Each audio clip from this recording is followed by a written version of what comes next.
Hey folks, welcome. This is American Liberty Radio broadcast right here on the 20th of April 2017. How y'all doing? Are you doing good? You know, because you know what 420 is. Well, Earth Day, you know, Smoke Weed Day, I don't know. Hitler's birthday, you know, the shooting at Columbine. You know, it's just another day, folks. And it's just another day. Okay? This is just another day. So, that's like I don't, after I turned 30 some years ago, I just decided, yeah, I'm done with birthdays. I'm just done with them. It's just another day. That's like New Year's Eve and New Year's Day. It's just another day. Yeah, it's just another day. I mean, you know, and each day comes and each day goes. But the question you should be asking yourself is, what did I do today? What am I going to do today? What have I planned to do today? Lots of things that you can probably come up with on your own. I have a lot to do today, so I'm going to get through this podcast as much as I possibly can. There was so much stuff that I was looking at last night. I kept thinking, should I just do a 2-hour podcast? But I don't know. I think I'll save a little bit for tomorrow. So this is the 20th of April, 2017. Have you ever thought about your birthday? I mentioned birthday earlier. Have you ever thought about your birthday and what it means? It's your birthday. It's your day that you entered into this world from your mama. That's your birthday. Have you ever thought about that? Do we celebrate our conception day? Considering that we're not our age that we tell people, in other words, if you tell somebody, oh, I'm, 45. No, you're not. You're 45 and 9 months. That's, you think about that for a minute. That'll blow your mind. But as I get my coffee, but think about this for a minute, if you will. The whole idea of government, yes, I put birth into government. You've seen, probably, if you haven't, I know I haven't, but I'm sure some of you have seen the movie Birth of a Nation. I haven't seen it. I will at some point. But when you think about the conception, or I should say the conception, the idea, the postulate of freedom and liberty in the United States of America. When you think about that concept, when you put that concept down on paper, what's the one thing that you believe went through our founders' minds as they started to put together what ideas they had about freedom and liberty and what we should do and all this?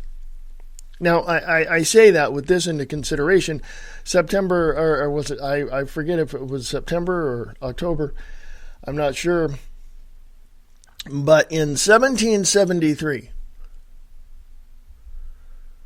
the concept of building a country, becoming a country, separating themselves from tyranny and dictatorships and Marxist, fascist, philosophies and socialism, and just breaking free from that and becoming a country where individuals create the country through innovation, resources, entrepreneurship, this kind of thing.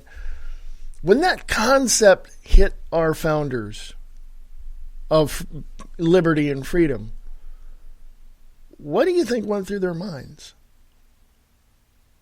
Did they think about how other people from other countries were going to come here and just take over, basically, is what they're doing. Did they think in 1773, 74, 75, and the Declaration of Independence in 1776, do you think that they ever had the concept of other people, other countries coming over here, other citizens of other countries coming over here and planting their flag and saying, this is our section of the United States of America and we're not going to assimilate? Did you ever think about that? Did they ever think about that? I don't think so. Because when you consider how many people were here prior to 1776, well, even prior to 1776, the Boston Tea Party, you had that. You had some skirmishes. Prior to 1773, you had, for about 150 to 200 years prior to that, you had people here on the continent of North America.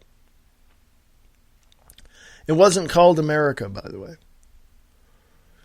It was just another piece of land where native people lived, hunted, loved one another, had families. But no, there was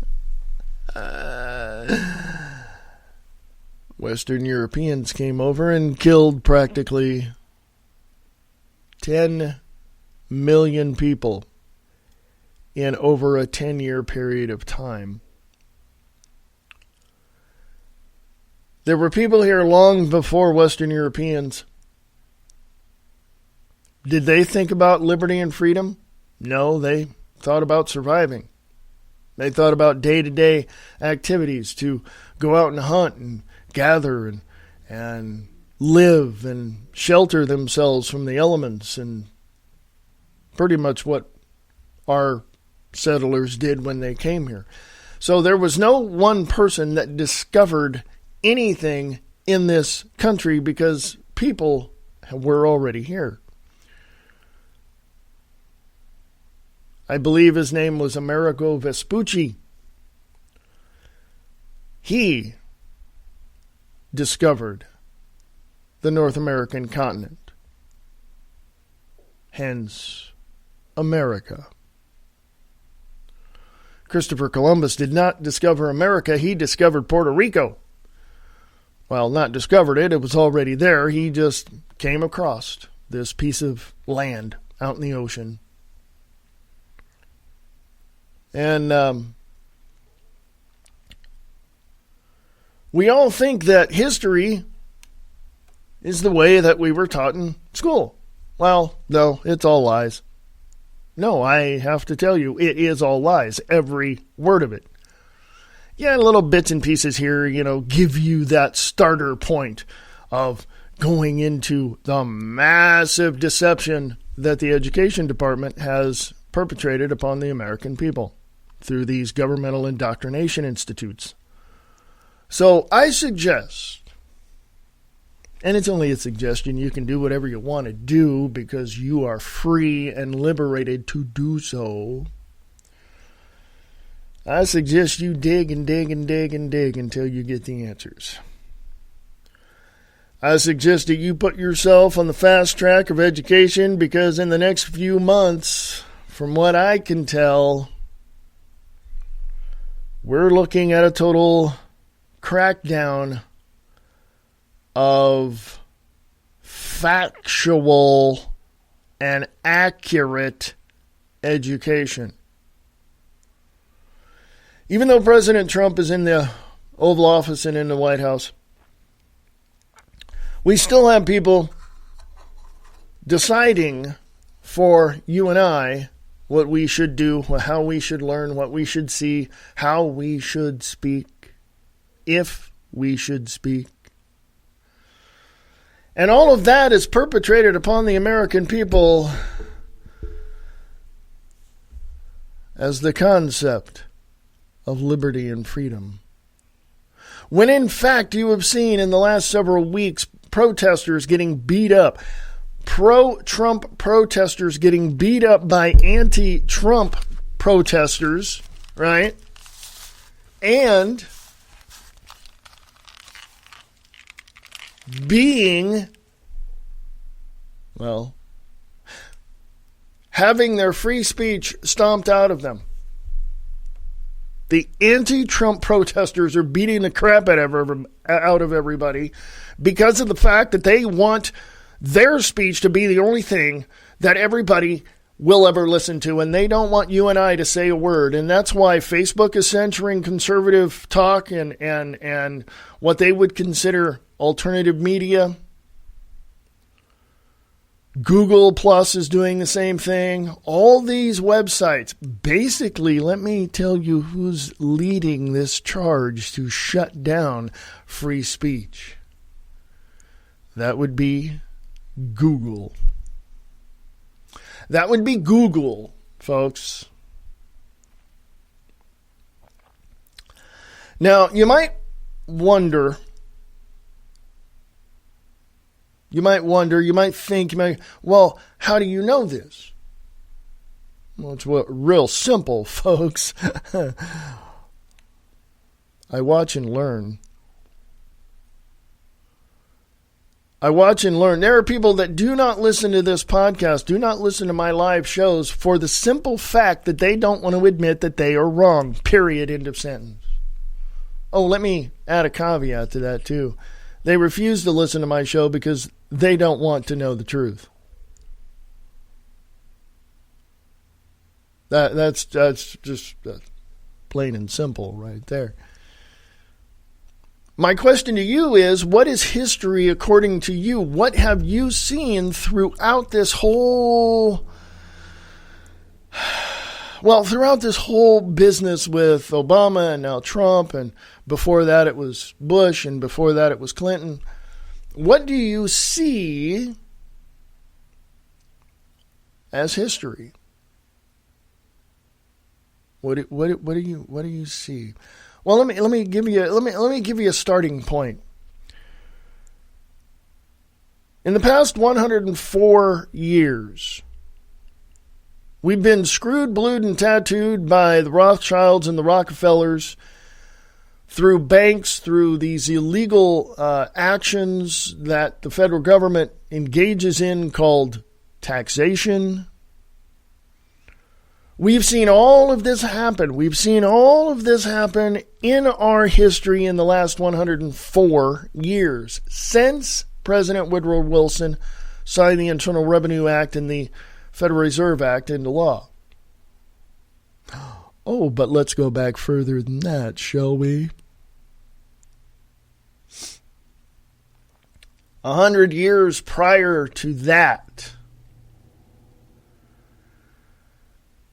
from 1913 to 1813, what has happened in the United States of America in that 100 years?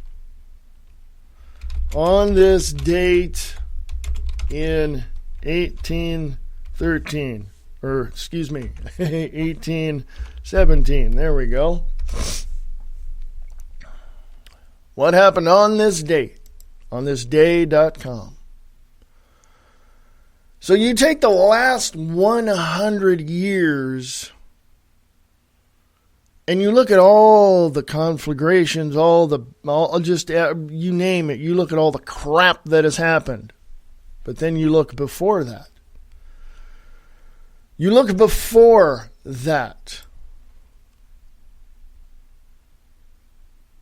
April 15th, 1817, First American School for the Deaf opens in Hartford, Connecticut. April 17th, First U.S. School for the Deaf, Hartford, Connecticut. Dates are a little weird. Birthdays, April 1st, Johannes Ustuvzi, Dutch theologist. John Wilson Sprague on April 4th, Brigadier, General Union Volunteer, 1893 to death in 1893.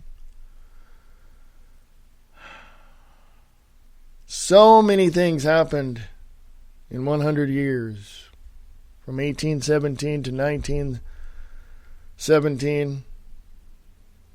Now, I say that because there are certain things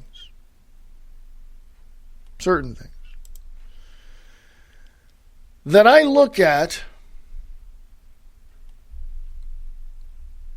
that have significance. And the War of 1812 and what was that truly in history? The War of 1812, folks. This is how many years after the War of Independence?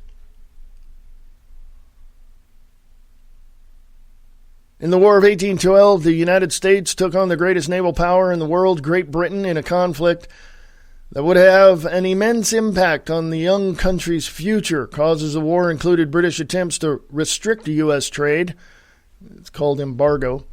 The Royal Navy's impressment of American seamen and Americans' desire to expand its territory. The United States suffered many costly defeats at the hands of British, Canadian, and Native American troops over the course of the War of 1812, including the capture and burning of the nation's capital, Washington, D.C., in August of 1814.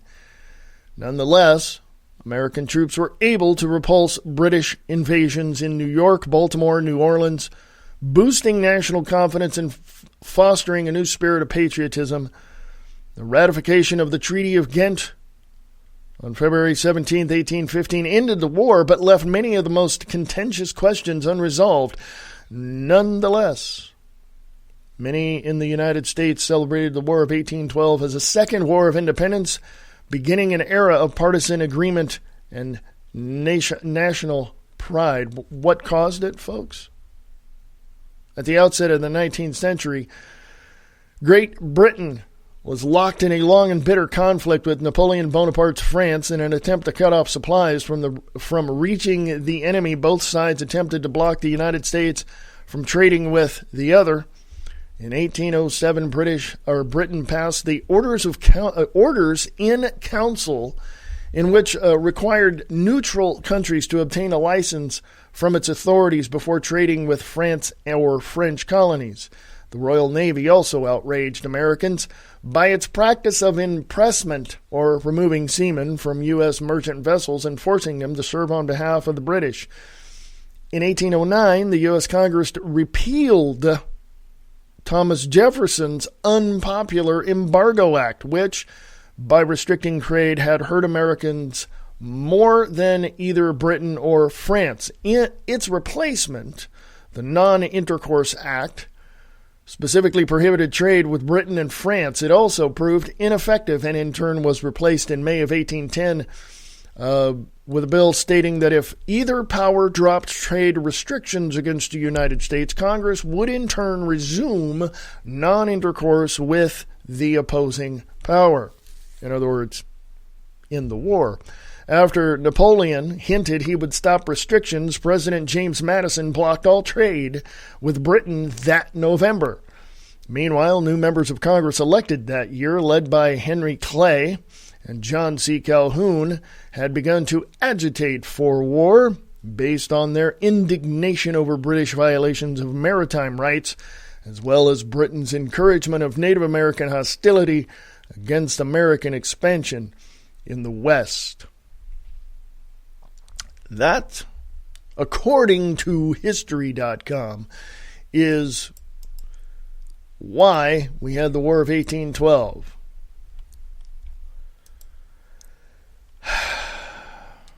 History has proven, folks, once again, that we are constantly at war with those that oppose free movement, entrepreneurship.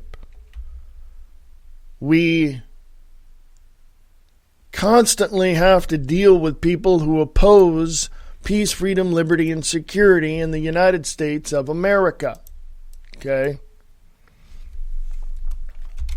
On this date in 1917,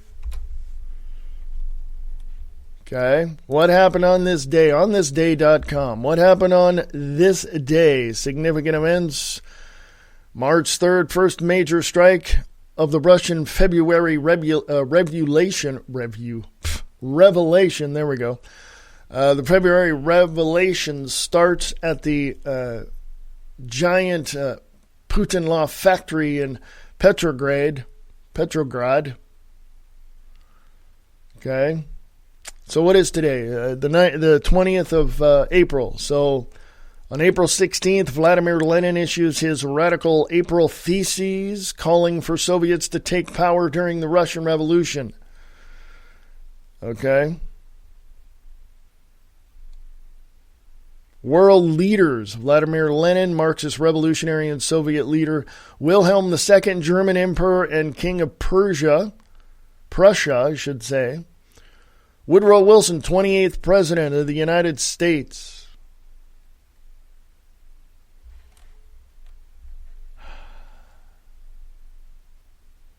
So what happened, folks, in history?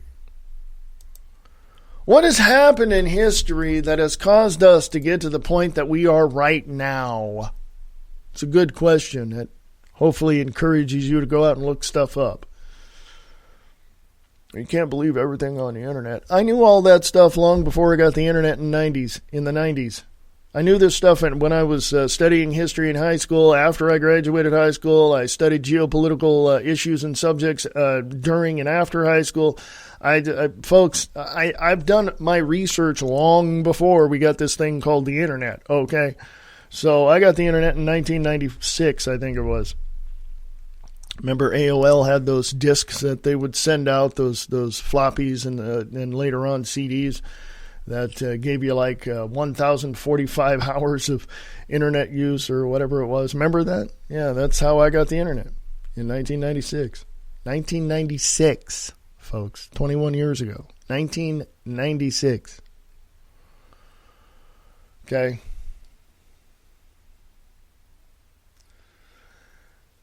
So as we look at history, as we examine what has gone on, as we look at how things transpired from 1773 to 2017, let me ask you this question, folks.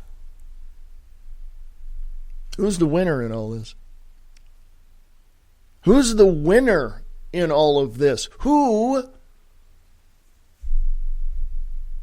is the winner if there is a winner?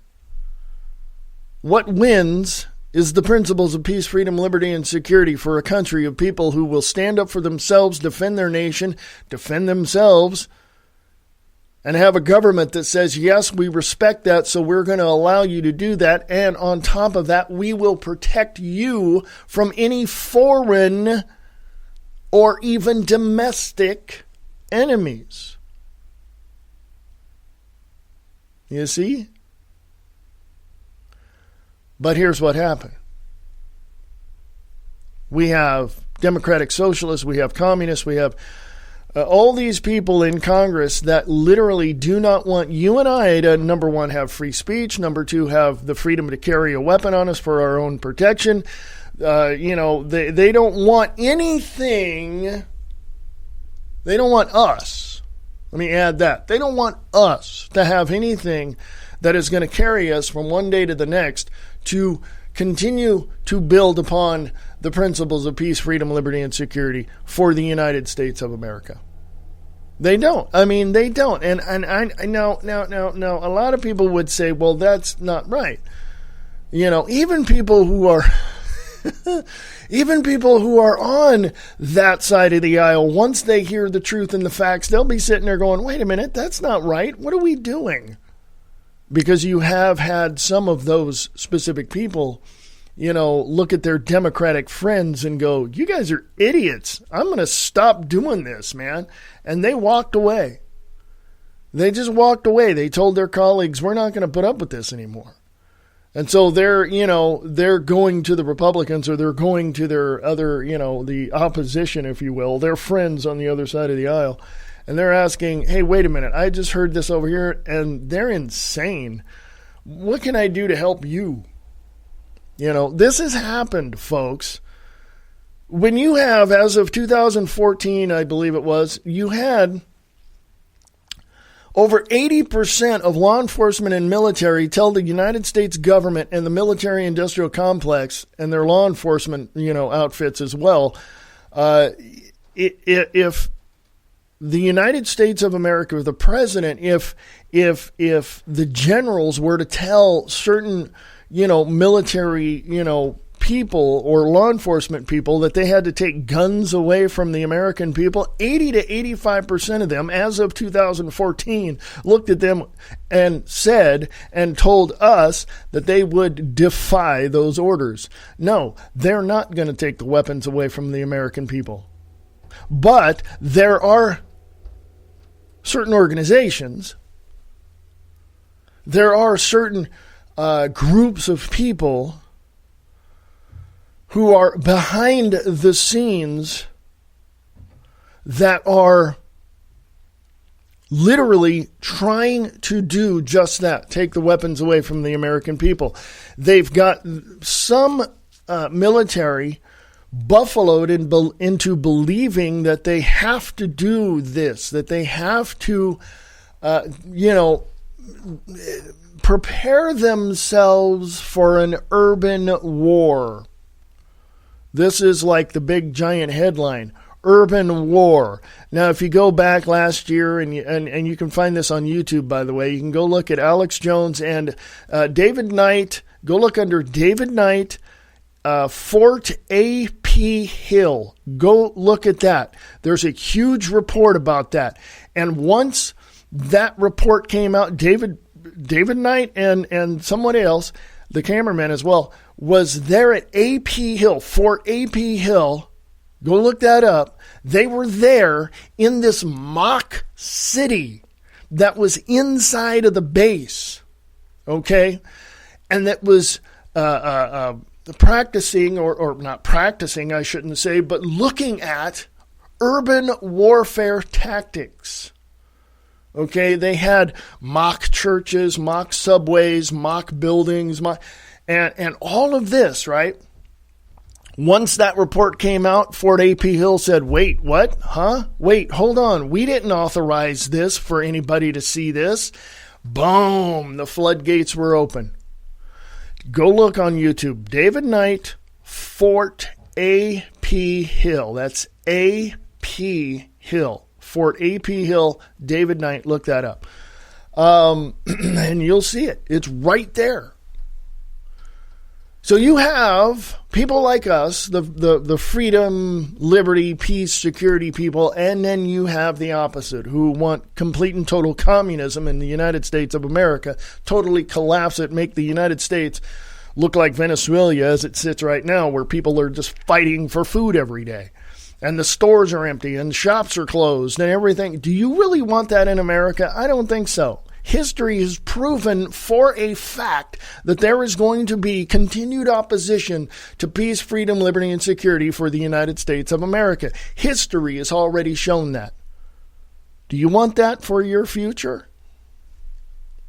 I don't.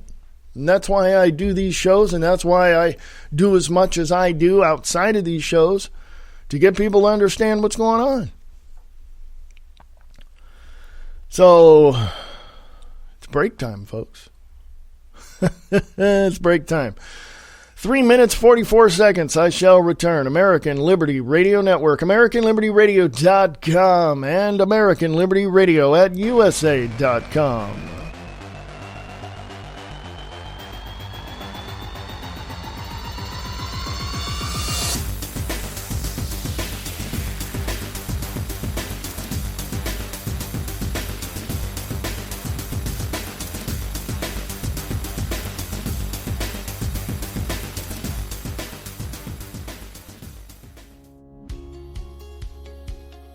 American Liberty Radio Network.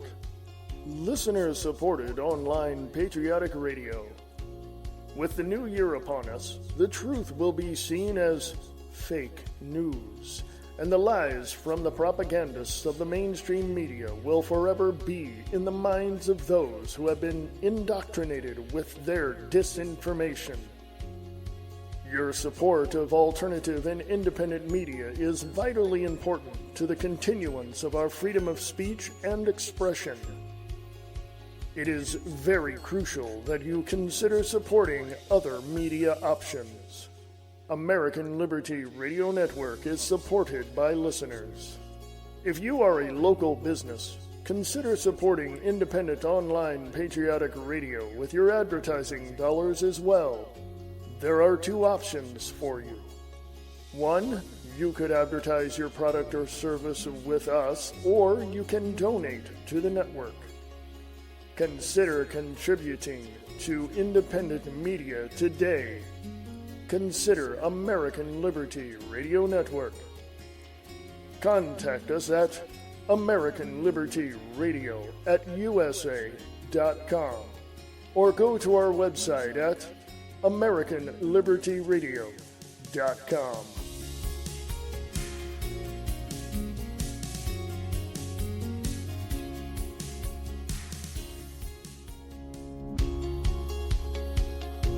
Create your own podcast. Spreaker has it all. Set up your account and get ready to record podcasts or host live radio shows from your computer or mobile device. Spreaker's wide range of tools covers every step of the podcasting process, from simple recording and broadcasting apps to analytics on your audience. You can upload your files or migrate content over using the RSS importer. Host your show today. For more information, go to Spreaker.com.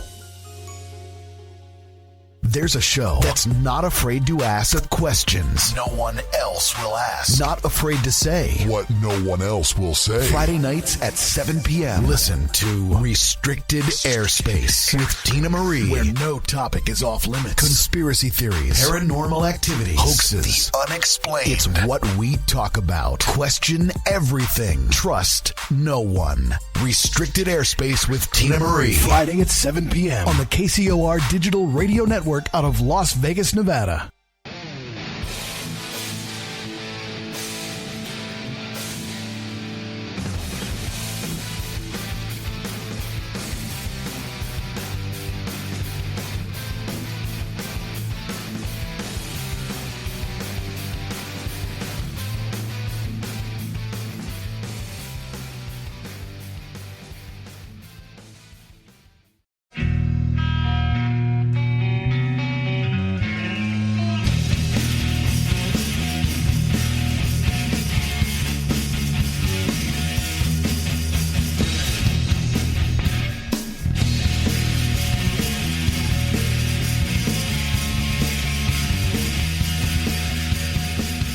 Hey folks, how you doing? This is American Liberty Radio Network, AmericanLibertyRadio.com. Go to the sponsors page, drop $1 in the kitty and become a patron. Become a patron. Drop $1 in the kitty. Help us keep the lights on around here and this show going. That is completely up to you. Thank you very much. I appreciate that. It is the 20th of April, 2017. And I spent the last segment talking about history. Well, let's talk about today. What is going on today, the 20th of April, 2017? Paul Joseph Watson says, nuclear expert, quote, everybody would die, unquote, if World War III broke out. Quote, even a couple of nuclear weapons could end the United States, unquote. A top nuclear expert has warned that virtually everybody in the world would die if World War III broke out as a result of the confrontation between the United States and Russia. Greg Mello, Secretary and Executive Director of Los Alamos Study Group, was asked how many people would die in the first day of a nuclear war. Quote, everybody in the world would die. Some people in the southern hemisphere might survive, but probably not even them, he responded. Continuing, noting that the whole system was, quote-unquote, very fragile, Mello said that, quote, even a couple of nuclear weapons could end the United States as a government and an economy, unquote, destroying the financial markets and the Internet. Even if nuclear exchanges were limited, with just ICBM silos and airfields being targeted, the fallout would wipe out the entire U.S. Midwest, including the big cities like Chicago, according to Mello. Nuclear power plants would also melt down, unleashing a wave of Fukushima-style disasters across the country, he added. Quote, nuclear war means nuclear winter. It means the collapse of very fragile electronic, financial, governmental, administrative systems that keep everyone alive. We'd be lucky to reboot in the early 19th century. And if enough weapons were detonated, the collapse of the Earth's ozone layer would mean that every form of life that has eyes could be blinded. The combined efforts of a U.S.-Russian nuclear war would mean that pretty much every terrestrial mammal and many plants would become extinct. There would be a dramatic biological thinning, unquote, said Mello. Not fear-mongering, I'm telling you facts, folks. I've known this since, since looking at this while I was in high school many, many years ago. And I knew for a fact that nuclear energy was the wrong way to go. You know, I gave it some thought, though.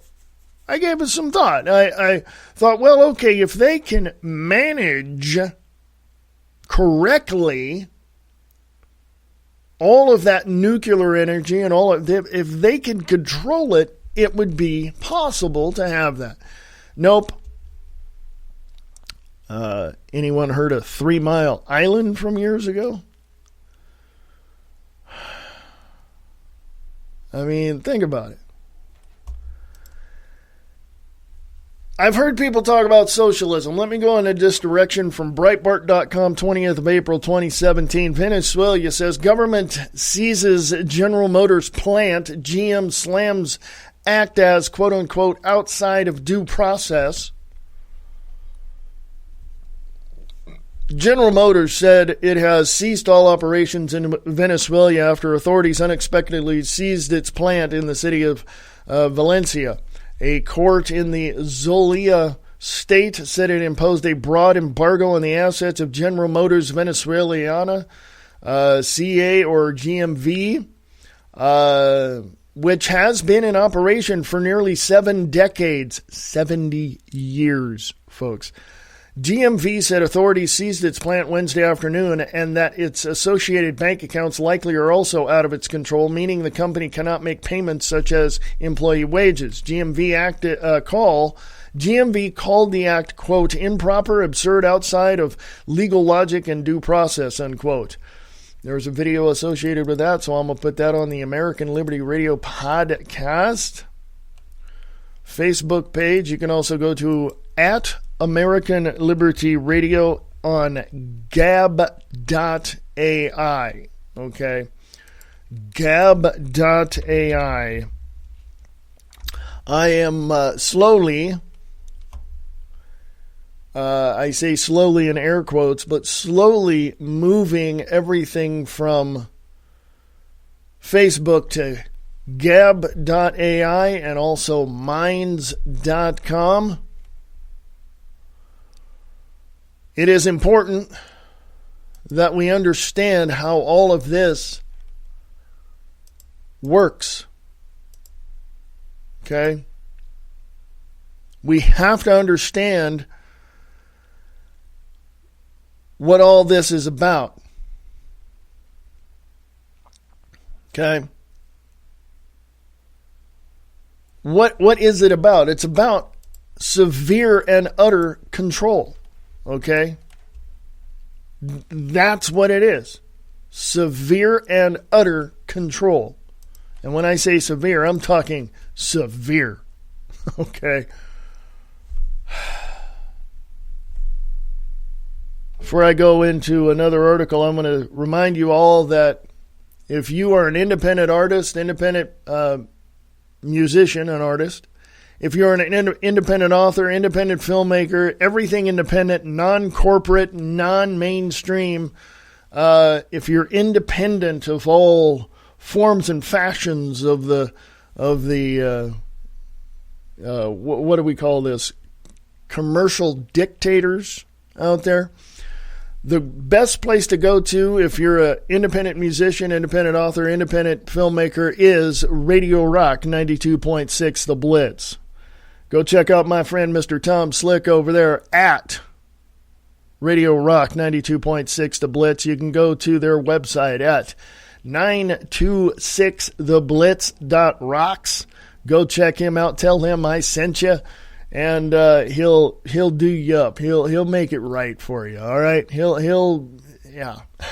So go let them know American Liberty Radio Network has sent you over to them at 926theblitz.rocks and listen to The Morning Brew hosted by the one and only Mr. Tom Slick over there at Radio Rock 92.6 The Blitz, 926theblitz.rocks. Also check out Mr. Brian Lang over at Live Truth Radio and Television at livetruthradio.com, livetruthradio.com. Check him out as well. Yeah, folks, so many things are going on. So many things are happening. Let me give you this next article. I am against forced vaccination or dictated notification of having to get vaccinated. Am I an anti-vaxxer? Damn right. The occult archetype called vaccination. The ceremony of vaccination is a rite of passage for the child. John Rappaport, Infowars.com, 20th of April, 2017. In many past articles, John Rappaport says, I've taken apart the so-called science of vaccines and shown how deceptive it is. Here, as he says, I take another approach, examining the archetypes and symbols that surround vaccination and give it occult power.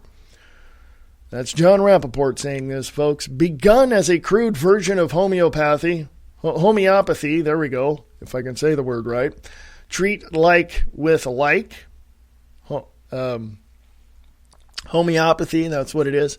In which a mild injected version of a disease would supposedly protect against the actual disease. Vaccination soon developed into a military outpost, with the commander ordering the appearance of his scouts' antibodies. Quote, line up, men, now hunt, unquote. Today, as a rival of ancient symbology, vaccination is a conferred seal, a sign of moral righteousness. It's a mark on the arm signifying tribal inclusion. No tribe member is left out. Inclusion by vaccination protects against visible spirits, viruses.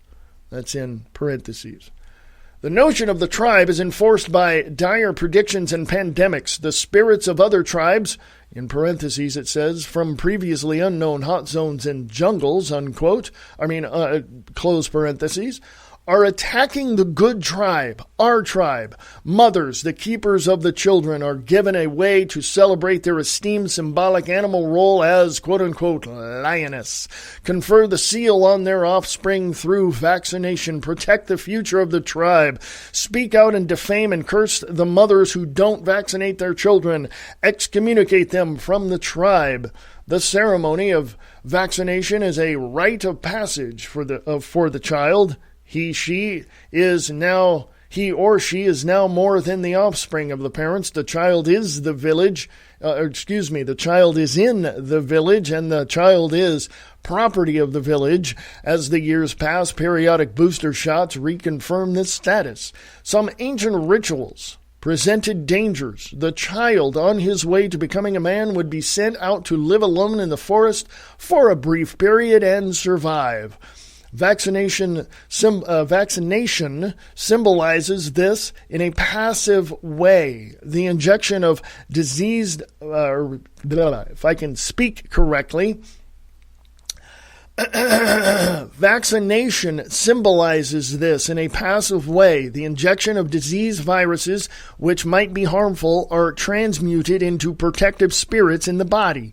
The injection of toxic chemicals is a passageway into immunity. If a child is damaged in the process, the parents and the tribe consider it a tragic but acceptable risk because, on the whole, the tribe and the village are protected against the evil spirits, in parentheses, viruses. The psychology and occult and archetypical impact of vaccination is a key. Modern parents are given the opportunity to feel, on a subconscious level, a return to older times when life was more bracing and immediate and vital. That is the mythology. Modern life for basic consumers has fewer dimensions, but vaccination awakens sleeping memories of an age when ritual and ceremony were essential to the future of the group. No one would defect from these moments. Refusal was unthinkable. Survival was all. The mandate was powerful on a deep level. Parents today can experience that power. It is satisfying. The doctor giving the injection is, of course, the priest of the tribe and the medicine man, the holder of secrets. He is the spiritual source of and connection to, quote-unquote, unseen realms, where opposing spirits carry out warfare and struggle for supremacy. Without the medicine man, the tribe would disintegrate. Disintegrate. Interesting word, isn't it? The medicine man is permitted to say and do anything. He can tell lies if lies serve a noble purpose and affect greater strength of the tribe. He can manipulate language and truth and meaning. He can turn day into night. He can present paradox and contradiction. He can question his pronouncements. Loyalty of the medicine man is absolute. In this regard, a rebel is exiled or destroyed. People living today in industrial and technological societies are relatively numb. Their options and choices seem confined to a range of products they can buy. They yearn for absolutes.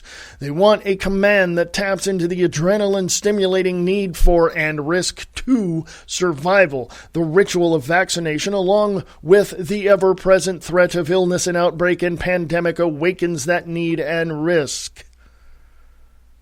Modern parents need archetypes and symbols of demon spirits, viruses, Ebola, Zika, West Nile, SARS, swine flu. These spirits are unseen. They could attack. They do attack. Quote, we must go to the medicine man for the ritual. We will put the seal of protection on us and our children. We must never question or challenge the medicine man. That is forbidden. He is proud and powerful, and he could bring down curses on us, unquote. Then there are the shameful marks, which are to be avoided in every way possible. A child who shows the rashes and swellings of illnesses is highly suspect. Did he not participate in the protective ritual?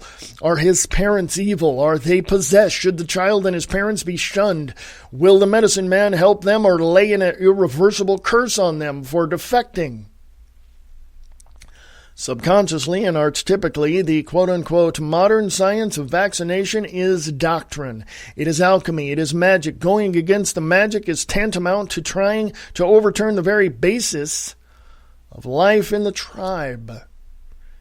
In the extreme view, rebels are carriers of evil spirits, of viruses. They are infectors. They transmit evil spirits throughout the tribe and the village. They cause people to fall ill and die. Yes, the medicine man is doing all he can to protect his people through vaccination. But this is war. Nothing is guaranteed. The evil spirits are arrayed against the medicine man. We must help him and bolster his power and advantage. We have our role to play. He is the hero. Cling to the hero. Praise him. In the fullness of time, do whatever we can to increase his glory. He is engaged in an occult struggle on levels we cannot hope to fathom on our behalf in the tribe. His many remedies, in parentheses, it says incomprehensible to us, are walking a fine line. Because of their power, they have risks or side effects. These risks are numerous. Every night in collective meetings, television ads, in parentheses, we are told of numerous problems that could arise. Open parentheses, ask your doctor if X is right for you, close parentheses. But the impact of hearing these warnings is extremely positive because we feel the danger, and feeling the danger is what we need and want, and because, again, we are in a war against the evil spirits, and the sensation of risk is preferable to feeling nothing. Give us more warnings and let us experience a return to ancient days when we lived on the edge of extinction and knew the blood coursing through our veins was alive. It takes a village. We are a tribe. We are the warriors. The needle is the magic transmitter. The plunger of the syringe is the force. The fluid of the syringe is the alchemical transformer. Be silent in their presence. Accept their mysterious grace. This article first appeared at nomorefakenews.com. Nomorefakenews.com. That was John Rappaport that I read there.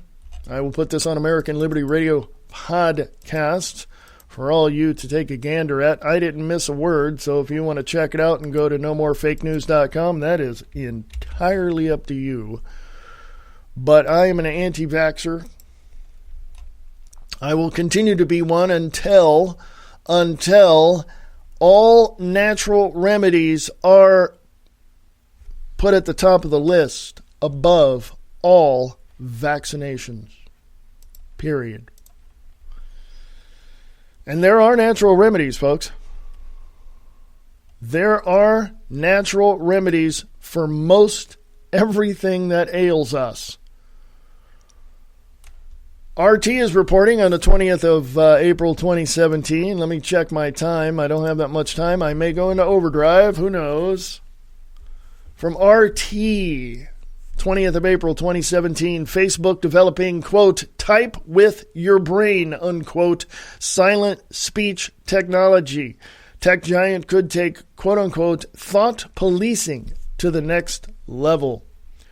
Facebook says it is developing non-invasive technology that will allow people to transform thoughts into text through sheer mind power, sparing them the time and effort required to type words. The project has received a fairly mixed response. However, the social media giant announced its intention to create the potentially revolutionary technology at its developer conference, F8, on Wednesday. The far-reaching plans to combine the, quote, convenience of voice, unquote, and the, quote, the privacy of text, unquote, were presented by the head of Facebook's Building 8 hardware research division, Regina Dugan. That name sounds familiar. What makes the project so exceptional is its focus on transferring data non-evasively. According to Dugan, while it is already possible to type words with an implant surgically implanted into your head, albeit at a significant slower speed, it is not what Facebook is aiming for, as such technology, quote, simply won't scale, unquote. Regina Dugan, that name sounds familiar. Let's go take a look, shall we? Ha ha ha. Yeah. Folks,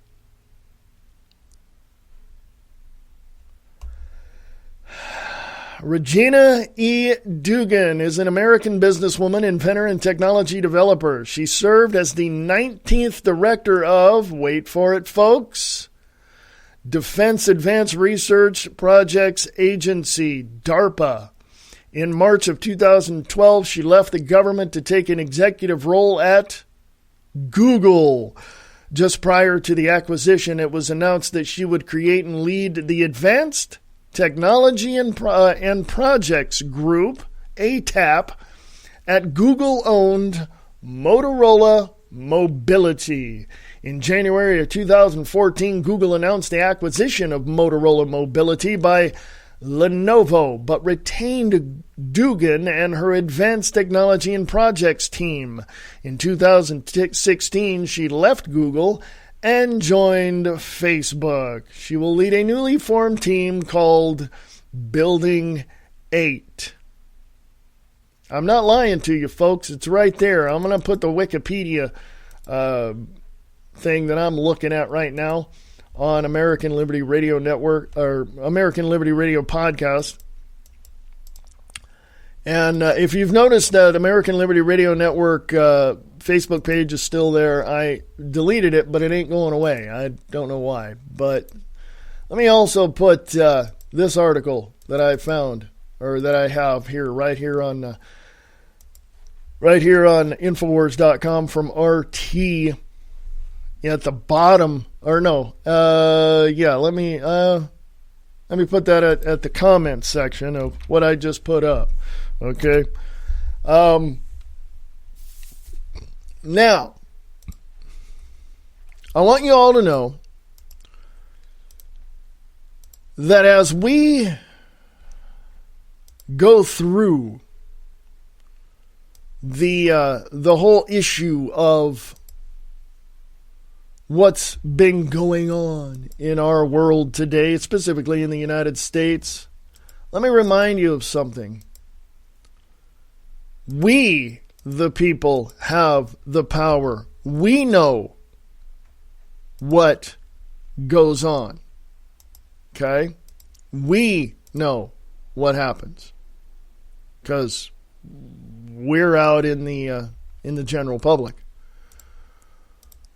We know exactly how everything is moving. We are in the flow of everyday life. We change direction only because we're told to. We have stoplights, stop signs, arrows, buttons, buzzers. We have everything that anyone could ever imagine that would direct us in a certain direction. Go into this line, go into that line, follow this colored line, follow that colored line, go here, hit this button, get into this. We're told what to do, when to do it, why to do it, how to do it. And the deep state, the shadow government, understands that if they put out the narrative that what they're doing is good for us through their minions of Propagandist Media and other outlets, we will go exactly where they want us to go. And we will do exactly what they want us to do.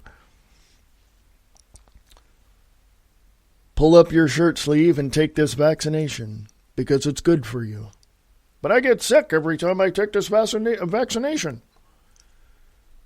That's okay. It'll only hurt for a while. The fact of the matter is that we are at the brink of a massive meltdown. Okay, and I'm not talking nuclear meltdown. I'm talking figuratively, intellectually, ecumenically, financially, economically. We're looking at a massive, on all levels, we're looking at a breakdown. We're looking at a collapse that is not going to be good for any of us. But that doesn't change things, because we, the people of the United States of America, and we, the people of the world, know how and understand how we can be resilient to be able to come out of this at the end of it. We've done it before, and the world has been around for quite some time, and humanity in whatever level has been around for quite some time. Obviously, resilience is part of our nature, so we engage in those things that cause us to grow once more. And we know this. We understand this. We have that ability to do so. And it's important for us to develop the key elements we need to do what we need to do to continue that resilience. Don't be stagnant, because you become stiff at that point. There's no resilience. There's no elasticity in our lives when we just do nothing. So think about that one, folks. By the way, no overdrive today, so I'm going to go American Liberty Radio Network, AmericanLibertyRadio.com, American Liberty Radio at USA.com.